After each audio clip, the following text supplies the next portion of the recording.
Hello students, आज हम लोग देखेंगे एमसीक्यू जो कि है ट्रांजिस्टर और एम्पलीफायर यूनिट का, है ना। इसमें हम लोग कुछ क्वेश्चन देखेंगे।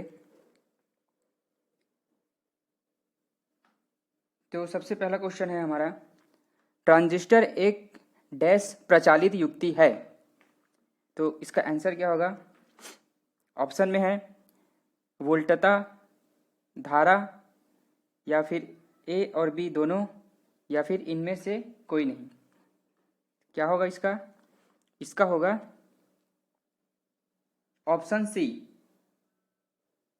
ए और बी दोनों, यानी कि वोल्टता और धारा दोनों जो है ट्रांजिस्टर में यूज किया जाता है।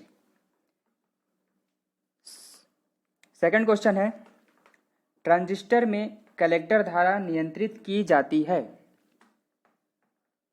ऑप्शन है कलेक्टर वोल्टेज द्वारा, बेस धारा द्वारा, कलेक्टर प्रतिरोध द्वारा, और या फिर है ये सभी। तो इसका आंसर होगा बेस धारा द्वारा। जैसे कि अगर ट्रांजिस्टर में हम देखें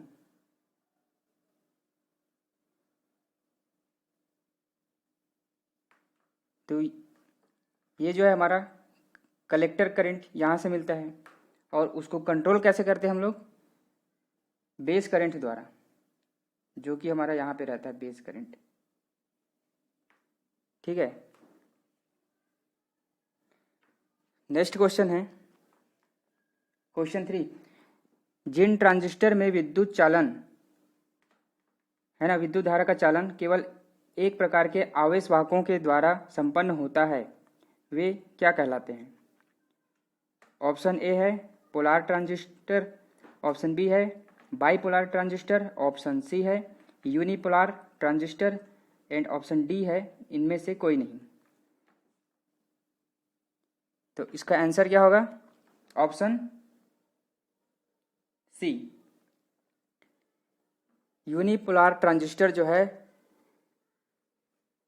वह ट्रांजिस्टर है जिसमें कि केवल एक ही प्रकार के आवेश, हम कह सकते हैं एक ही प्रकार के आवेश मतलब या तो इलेक्ट्रॉन का फ्लो होगा या तो होल्स का, है ना। तो इसीलिए इसको क्या बोलते हैं? यूनिपोलार ट्रांजिस्टर।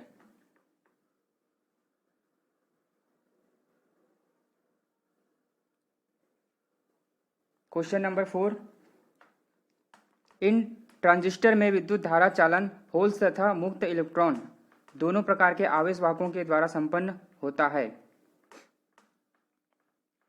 यह कथन निम्न में से किस ट्रांजिस्टर से संबंधित है? ऑप्शन ए है यूनिपोलार ट्रांजिस्टर, बाईपोलार ट्रांजिस्टर, या फिर ए और बी दोनों, या फिर है इनमें से कोई नहीं। तो इसमें क्या आएगा? इसका आंसर होगा बी। इसके पहले वाले क्वेश्चन में हमने देखा था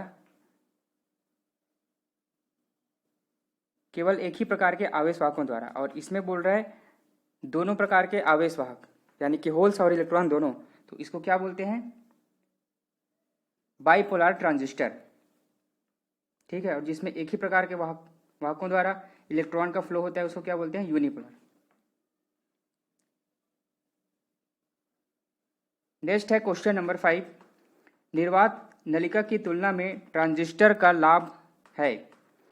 ऑप्शन ए है इनमें ऊष्मा की आवश्यकता नहीं होती, ऑप्शन बी है इसका साइज कम तथा भार कम होता है, ऑप्शन सी है पावर की खपत कम होती है, एंड ऑप्शन डी है उपरोक्त सभी। तो इसका आंसर होगा ऑप्शन डी, उपरोक्त सभी।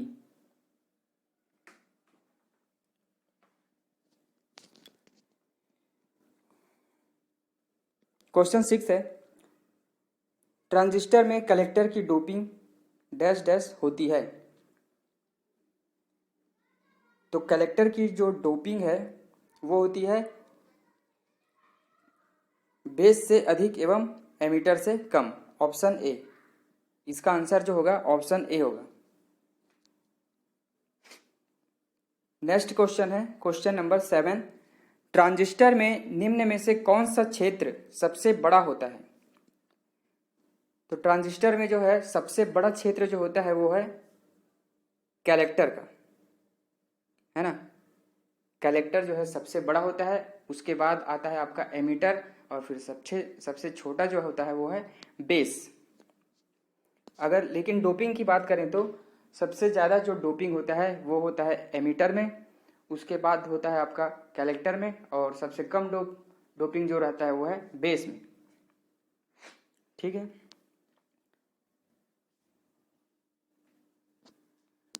अगला क्वेश्चन है हमारा, ट्रांजिस्टर में सबसे कम व सबसे अधिक डोपिंग क्रमशः होती है। ऑप्शन ए है कलेक्टर तथा बेस में, ऑप्शन बी है बेस तथा एमीटर में, ऑप्शन सी है एमीटर तथा बेस में, ऑप्शन डी है एमीटर तथा कलेक्टर में। तो इसका आंसर होगा, अभी मैंने बताया सबसे कम व सबसे अधिक, तो सबसे कम होती है हमारा बेस में और सबसे अधिक होता है हमारा एमीटर में। ऑप्शन बी बेस तथा एमीटर। क्वेश्चन नंबर 9, ट्रांजिस्टर में डैश डैश जंक्शन व डैश टर्मिनल होते हैं। तो ट्रांजिस्टर में जो है 2 जंक्शन होता है, बेस एमीटर, एमीटर कलेक्टर, कुछ भी बोल सकते हैं, वो अपना कॉन्फ़िगरेशन के हिसाब से कुछ भी हो सकता है। बाकी इसमें होता है 2 जंक्शन और 3 टर्मिनल। तो इसका आंसर होगा ऑप्शन डी।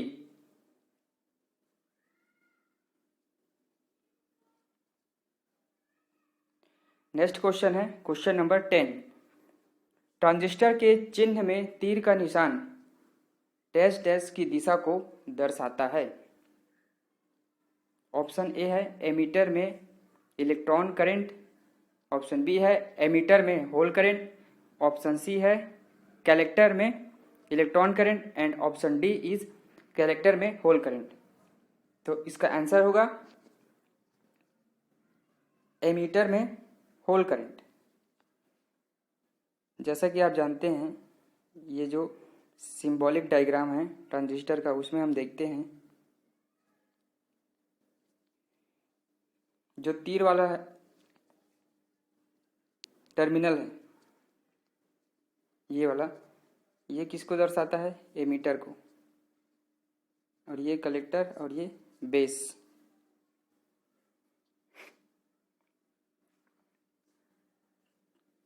तो इसमें जो है तीर का निशान जो है P से N की तरफ जाता है, और चूंकि P में हमारा होल्स जो है अधिकता में होती है और N में जो है इलेक्ट्रॉन्स अधिकता में होती है, तो हम कह सकते हैं P से N की तरफ होल्स का फ्लो होता है, इसीलिए इसमें ऑप्शन बी आएगा। नेक्स्ट क्वेश्चन है, NPN ट्रांजिस्टर को PNP ट्रांजिस्टर की तुलना में वरीयता दी जाती है, इसका कारण है? ऑप्शन ए है उच्च स्विचिंग गति, ऑप्शन बी है पॉजिटिव सप्लाई प्रदान करना सरल होता है, ऑप्शन सी है प्रचालन तापमान में बड़ी सीमा, ऑप्शन डी है उपरोक्त में से कोई नहीं। इसका आंसर होगा ऑप्शन सी, NPN ट्रांजिस्टर जो है ज़्यादा यूज़ किया जाता है PNP ट्रांजिस्टर की तुलना में। इसका कारण है NPN ट्रांजिस्टर जो है हाई टेम्परेचर में भी अच्छे से वर्क करता है as compare to PNP transistor. Next question है, बाइपोलर ट्रांजिस्टर के टर्मिनल हैं।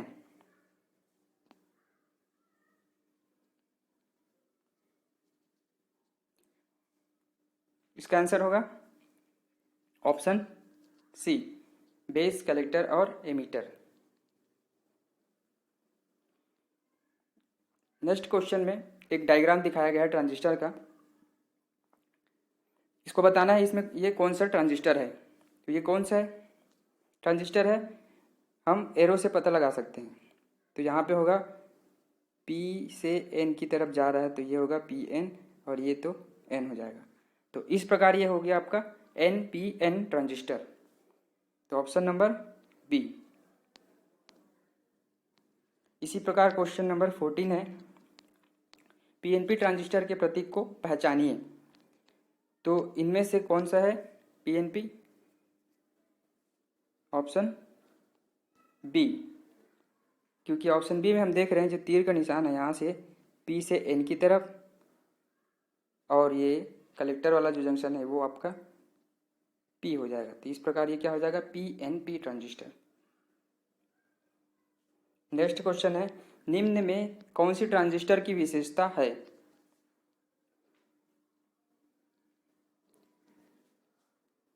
इसका होगा ऑप्शन है ए अल्फा कट ऑफ आवृत्ति, पावर 6, लीकेज धारा, या ये सभी। तो इसका ऑप्शन होगा आपका डी, ये सभी होता है इसमें। इसी प्रकार क्वेश्चन नंबर है 16, निम्न में कौन सा ट्रांजिस्टर एक मुख्य अवगुण है? ट्रांजिस्टर का एक मुख्य अवगुण है तो क्या होगा? ऑप्शन ए वोल्टेज का उतार चढ़ाव, ऑप्शन बी है असमान अभिलक्षण, ऑप्शन सी है ताप परिवर्तन का प्रभाव, एंड ऑप्शन डी इज ये सभी। इसका भी आंसर होगा आपका ये सभी।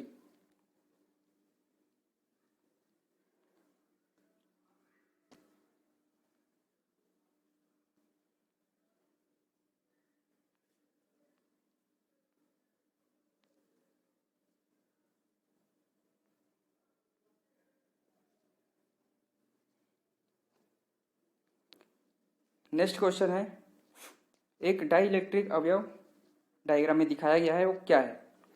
तो ये सिंपल सा हमको पता चल रहा है, ये 3 टर्मिनल है, तो ये क्या हो जाएगा? ट्रांजिस्टर। क्वेश्चन नंबर 18, ट्रांजिस्टर की धारा रेटिंग निर्भर करती है? ऑप्शन ए ट्रांजिस्टर जंक्शन के अनुप्रस्थ क्षेत्रफल पर, ऑप्शन बी मुक्त इलेक्ट्रॉनों की संख्या पर, ऑप्शन सी है ट्रांजिस्टर की मानक वोल्टेज पर, एंड ऑप्शन डी इज उपरोक्त सभी। तो इसका हो जाएगा ऑप्शन ए ट्रांजिस्टर जंक्शन के अनुप्रस्थ क्षेत्रफल पर। ट्रांजिस्टर की धारा रेटिंग बोलने का मतलब यह है कि ट्रांजिस्टर का जो करंट रेटिंग है वो किस पे निर्भर करती है? ट्रांजिस्टर के आकार पे, एक तरह से हम बोल सकते हैं, क्योंकि अगर ट्रांजिस्टर बड़ा है तो वो ज़्यादा करंट वहन करने की क्षमता रखता है, और अगर ट्रांजिस्टर छोटा है तो वो कम करंट रेटिंग का होता है। ठीक है, इसलिए ऑप्शन ए हो जाएगा इसका, ट्रांजिस्टर जंक्शन के अनुप्रस्थ क्षेत्रफल पर निर्भर करता है।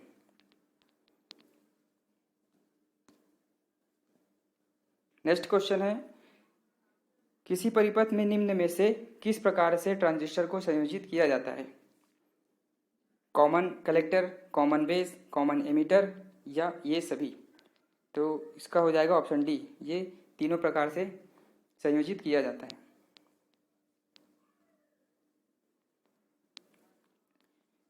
क्वेश्चन नंबर 20, सीई मोड में जो है ट्रांजिस्टर के इनपुट व आउटपुट के बीच फेस अंतर होता है। तो ये हमने पढ़ा था क्लास में, इसका ऑप्शन नंबर सी 180 डिग्री इसका आंसर हो जाएगा। नेक्स्ट क्वेश्चन है 21, जब ट्रांजिस्टर का तापमान बढ़ता है तब base emitter resistance, option A बढ़ता है, ऑप्शन बी घटता है, ऑप्शन सी इनमें से मतलब परिवर्तन नहीं होता कोई भी, और ऑप्शन डी है शून्य हो जाता है। तो इसका आंसर होगा ऑप्शन बी घटता है। सिंपल सा लॉजिक है इसमें, ट्रांजिस्टर का टेम्परेचर बढ़ता है तो ट्रांजिस्टर का जो रेजिस्टेंस है वो कम हो जाता है, क्योंकि ट्रांजिस्टर जो है नेगेटिव टेम्परेचर कोफिशिएंट है ना, टेम्परेचर बढ़ेगा तो रेजिस्टेंस कम होता है। नेक्स्ट क्वेश्चन है, कॉमन एमिटर अभिविन्यास का पावर गेन होता है? ऑप्शन ए है 10 dB, ऑप्शन बी है 20 dB, ऑप्शन सी है 37 dB, ऑप्शन डी है 48 dB। तो इसका आंसर हो जाएगा option C 37 dB। Next question है क्वेश्चन नंबर 23, कॉमन एमिटर अभिविन्यास का फेस परिवर्तन होता है? ये सेम क्वेश्चन है, ऊपर हमने जो देखा था वही है ये। इसका हो जाएगा option number C. Next question है क्वेश्चन नंबर 24, निम्न में से कौन सा कथन असत्य है? कॉमन एमिटर का अधिकतम पावर गेन 1000 होता है, ऑप्शन बी है कॉमन कलेक्टर का वोल्टेज गेन 0 होता है, ऑप्शन सी है कॉमन बेस का उपयोग आरएफ एम्पलीफायर में किया जाता है। या फिर है ऑप्शन डी उपरोक्त सभी। तो इसका आंसर हो जाएगा option number B. Common collector का वोल्टेज गेन शून्य होता है। किसी भी कलेक्टर का वोल्टेज गेन शून्य नहीं हो सकता है ना, किसी भी ट्रांजिस्टर का वोल्टेज गेन शून्य नहीं हो सकता। नेक्स्ट है, इस डायग्राम में कौन सा विन्यास दिखाया गया है, कौन सा कॉन्फ़िगरेशन दिखाया गया है। तो ऑप्शन ए में है आपका सी ई, ऑप्शन बी है सी सी, ऑप्शन सी है सी बी, या टी है इनमें से कोई नहीं। तो ये हो जाएगा आपका ऑप्शन बी सी सी, कॉमन कलेक्टर। क्यों होगा? क्योंकि ये ट्रांजिस्टर जैसे कि आप देख रहे हैं, ये आपका बेस है, ये कलेक्टर है, ये आपका बेस हो गया, ये कलेक्टर, ये एमीटर है ना।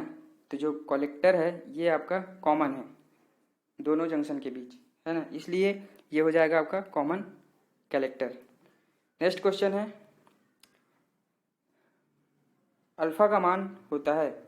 तो अल्फ़ा का मान होता है जैसे कि हम जानते हैं option A beta upon 1 plus beta.